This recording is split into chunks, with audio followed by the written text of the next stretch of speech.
Hey dreamers, and welcome to Dreamers Unite, the talk show for dreamers. Well, love is in the air with relationship expert and author, Dr. Venessa Marie Perry.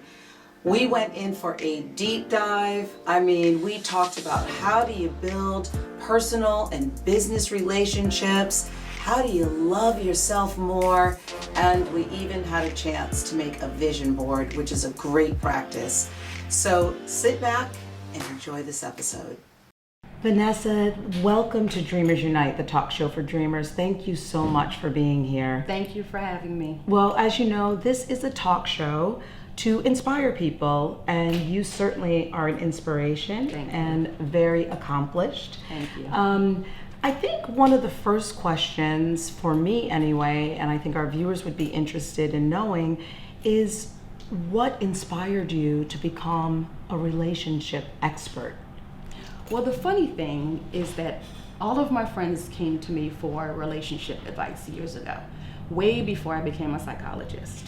And so this literally was just a natural outgrowth of the work that I do in my psychology practice and with my friends. So here I am. I know a lot of people probably don't even know what a relationship expert is. So a relationship expert or a relationship strategist really is somebody that helps an individual develop an action plan as it relates to their relationship goals. So like, think about how if you were in a company and you had a strategic plan, a relationship strategist helps you develop your love plan. So when you say relationship goals, so do you define the goals for them? Do you help them define goals? How does that work? So typically what happens is an individual comes to me and they say, I want to be in a relationship. I've been unsuccessful. Can you help me? And so then we work together and we develop a strategy. So how do we get there? You know, what are the steps that you need to take? And sometimes it takes much longer than what the person initially thinks it's going to take. I bet, because communication is probably the key, right? Absolutely. And that's probably really difficult for most people. Yes. So communication is key. Communication is actually the foundation of a healthy relationship outside of ensuring that you love yourself. So we always start with self-love and then we go to communication, because ultimately, if you don't love yourself, you can't love anyone else and no one else can love you. Let's say that again. If you don't love yourself, you can't love anyone else and no one else can love you. Yes, another golden nugget for me to catch and throw it. I want to know, what's your story? So I know that you started in healthcare and in public healthcare. Yep. So how did you transition into becoming a relationship strategist? So I started out as a nurse. And so as you can gather, you know, being a nurse, you encounter many people as it relates to relationships, but they are actually your patients. They're not your clients. From there, ultimately what ended up happening was I started a consulting company. And my consulting company that was particularly focused on healthcare alone, I started to see that when I went into organizations that they were having certain challenges. So even though I was helping them on evaluation, or I was helping them figure out how to serve their clients better, there were some relationship issues within the organization. Either they were between the board members, the board and the president, upper management, lower management, people just having issues with their groups, their subordinates. And from there, I realized that relationships is ultimately what makes the world go round. If you don't have a good relationship with the people that you're working with and with yourself, ultimately, you won't have a good relationship with anybody. And so that's how it initially started. And from that, I realized that people weren't productive at work. And the reason why they weren't productive and happy at work is because they were having problems at home in their relationships. So whether it was their spouse, whether it was their partner, their girlfriend, their boyfriend, if they weren't happy in their relationship, they brought that stuff to the office. And once they brought it to the office, it impacted their work and their productivity. So say you want to move up in the company. And sometimes there can be a lot of pressure in a relationship, and trying to maneuver and manage your boss. How do you tackle that? How do you build a relationship with someone that you want to move up? That's a really good question. And so a lot of times you have to know how to manage up, just like you need to learn how to manage down. And so you have to figure out whatever the specific issue is that you're having with your director, with your boss, with your subordinates, and ultimately develop a plan so that you can move up, so that you have a better relationship, so that you're communicating well with that individual, so that you can get what it is that you want from the organization, get your personal goals met, as well as your professional goals. Got it. And as you're developing the plan, what do you tell people? What can their expectation, like, do you tell them take it easy on yourself? Like you said, it can take some time. Is it a week and they think, oh gosh, I've changed? Or is it this process where it's a step-by-step journey? So this is really a process, and so a lot of times I say I'm coaching these individuals. So even though I'm a relationship strategist, I'm also a relationship coach, and I'm coaching these individuals from point A to point B, and oftentimes it takes a while. So when I work with my organizational clients, it could literally be from a couple of weeks to a couple of years. Wow. Same thing with my personal clients. If I'm working with someone on relationship issues, romantic relationship issues, typically it's usually 3 to 6 months, because what we uncover in the initial session is that they may actually have some work to do. They've got some self-work that they need to do. We need to uncover what are some of your issues that you've been having, your challenges related to why you're not successful in relationships. We may even have to dig into your past, your family history, your past relationship history. All of those things play a part in why you're not necessarily successful in a romantic relationship. So now that we're back to the romance part, I love that. Yeah, me too. There's so many people out here looking for love, right? Yeah. And it's a need. We have a human need to be Absolutely. loved. And I think a lot of our viewers want to know, where do they find love? Where do you go? Okay, we know you said start also within, but then how do you even start that process to go within so you can then love and spread that love, around you? And ultimately project. So you've got to do a lot of introspection, a lot of self-work, a lot of self-development, where you get to the point that you understand what it is that you want, you understand who you are and where you came from. So a lot of us come to relationships broken.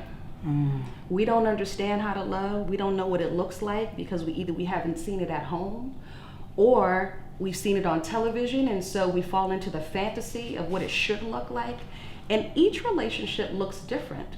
And so you've got to do that self-work, and you've got to learn how to undo some of the habits, undo some of the past issues that you've had, some of the past traumas. You've got to work those things out. The reality is that the majority of us come to relationships with baggage. Yes. And so you've got to unpack that baggage before you can actually get to a place where you're healthy enough to be in a relationship. So it sounds like you're saying a lot of don't blame someone else for your own baggage and your own stuff. Absolutely. It sounds like that you're saying a lot of that. Absolutely. What about online dating?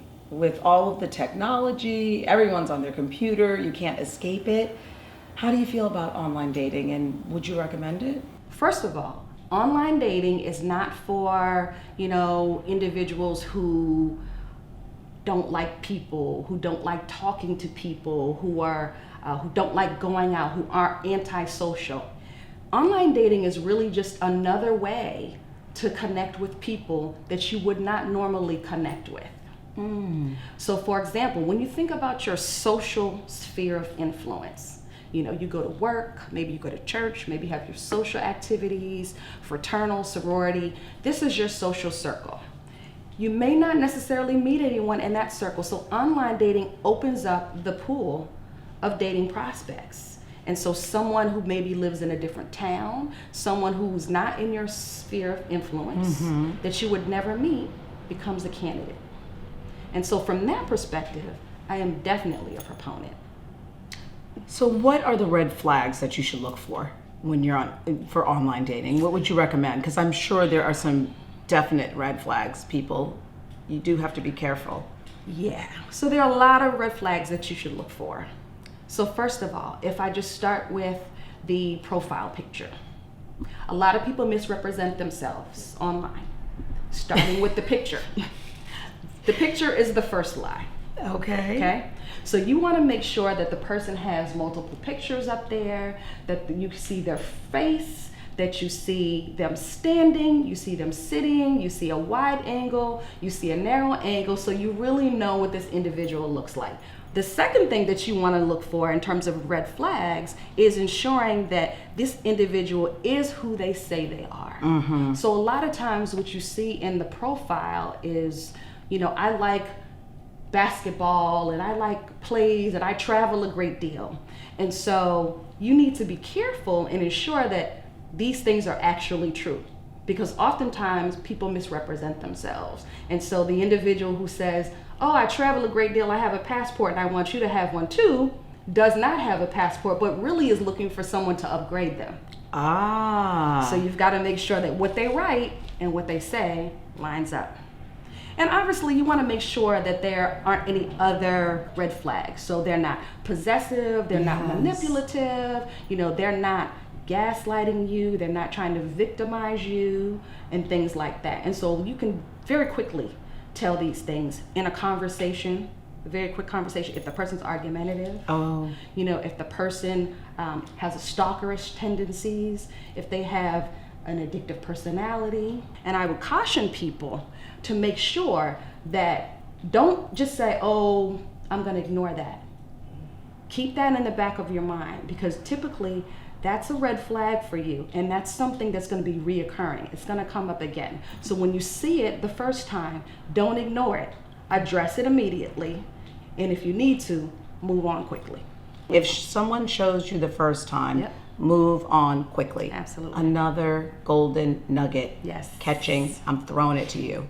You are also a published author. Congratulations. Thank you. Enduring Love. And it is the #1 bestseller on Amazon, correct? That's correct. That is amazing. What was the inspiration? I mean, so many people have an idea, right? Whether it's a book or, a play or whatever. How did you get this book into the world? Well, the interesting story about this is I had this idea maybe about 10 years ago, when I found that there were a lot of individuals who were struggling with their relationships, romantic relationships, in their faith. How do you walk that walk? And for some individuals, it's easy. And then for others, it's very difficult, particularly if you're very serious about your spiritual walk, you're very serious about your religion, and whether you're Christian or you're Muslim or you're Jewish, there are certain tenets that you may want to follow. And so what I did is I put out a call. I literally put out a call for stories. I would like to hear your stories about your romantic relationships and how you're dealing with that as it relates to your spirituality and your religion. 20 women from all walks of life came and said, this is a really important topic and I have a story to tell you. That's what happened. That is really beautiful. And you know what? I think it's important too, because we can take a page sometimes from others, cultures, races, religions. Enduring Love. So this is just a testament that you can do it. Absolutely. I mean, you get a spark, a seed, and I hope that our viewers will read this. So that this is a show for dreamers, and I'm a huge dreamer. But we also want to say that it's not just about dreaming and not accomplishing, right? We're saying you start with the seed, and then there are steps that you take so you can reach your goal. Yeah. So what one piece of advice, or what is one step that someone can do today to reach their relationship goals, or to find love, or to even improve a relationship? So I would say start with a vision. Start with a vision for what you want your love life, what you want your romantic life to look like, and write it down. Because if you don't write down what it is that you want, it'll just stay in your head. And the more you write it down, and the more you look at it, and the more you speak it into existence. So the first thing is changing your mindset by visioning, by writing it down, being intentional each day about what it is that you desire for your life. You want to be in a relationship? I want to be in a healthy, loving relationship. Say it every day and figure out what that looks like for you. Yes, well, I love it. And even if you're in a relationship, it can always be better, right? Absolutely. It can always get better and be better. And you can always be better to yourself. Yes? Yes. Very much so. Thank you so much. So I heard that you, like me, I love making dream boards. Yes. And, or vision boards, we can say. We're gonna make one together. How about it? Wanna do that? Okay, so we're gonna go and we're gonna do that now. Okay, great. So we are going to create vision boards, okay? And we're gonna create a vision board.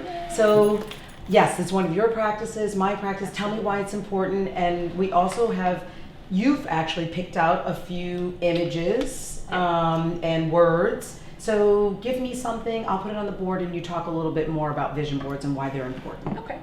So for me, vision boarding is a way of setting your intention. So this is typically what I do at the beginning of the year. And I do it with my clients, I do it with my friends, I do it with my family. It's really a way to set your intention for your goals for the beginning of the year. So for example, so you started with education up here.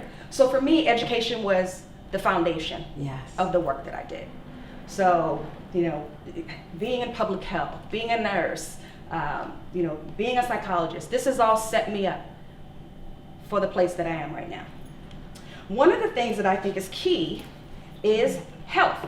Yes. It's important to be healthy physically, emotionally, and spiritually. So health is key. Right, and the idea is that we're looking at these images, and I'm sure you can speak to it a little bit more from just a psychological standpoint. Yes.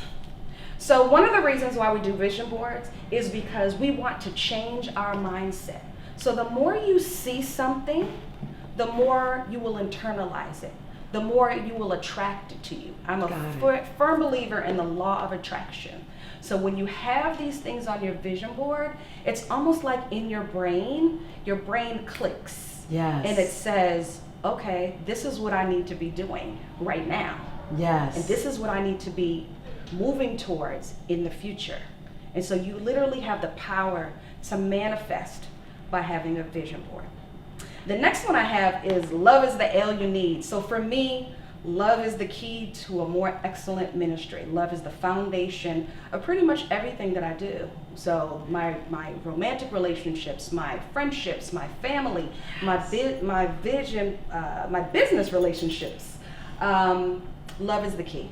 It's the foundation for everything. And then ultimately, self-love as it relates to romantic relationships. So if you don't have a love of self, you can't love anyone else. Yes. And so that's why I have that here. And sometimes you can use images too. We just happen to have a lot of words, but you can use images. Yep. You can put things, I sometimes put things on my wall or on my mirror. Absolutely. You can make a vision board anywhere, right? Absolutely. And did you pick out film? I picked out film because we're talking about dreaming. So one of the things that I have a desire to do is to do some documentaries. Nice. And some things around television. So as you know, I have a book. I have another book that I'm working on right now.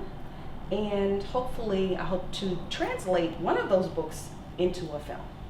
Beautiful. And so that's why I have film on here. So every day, really and truly, manifesting, looking at it, affirming, visualizing, allowing it, internalizing is important. Absolutely. So one last thing, okay, so get get to vision board making, you are never too young. Yeah. I do it with when my kids were really, really young, so that's great to start with young minds, Yes. right? Yes. Now, the last thing before we close out our show, you know, I have a television show and I'm a huge dreamer. Well, it's not quite there yet, I'm going to say. It's coming. It's coming. You spoke it. I spoke it. It's coming. And I have a vision board for my show. Again, what piece of advice can I walk away with today in believing and knowing that I really can get there? And as I'm climbing the journey, I need inspiration. Yes. Like, what fills you up? I need you to fill me up a little bit right now. Give me a piece of advice, please. So what I would say is stay true to your vision. Yes. Stay true to yourself. And ultimately, all that you desire will come to you. It's the law of attraction. You've already set it up with this vision board that you have, with this show that you have, with the script that you have. You spoke it, you wrote it, and it's in the atmosphere. It's manifesting itself. It's happening. Yes. May all of our dreams Yes. come true and manifest. Thank you very much, everyone, for joining us. Vanessa, I can't thank you enough. Can I get a hug? Yes. Thank you. Thank you, dreamer. Thank you, fellow dreamer.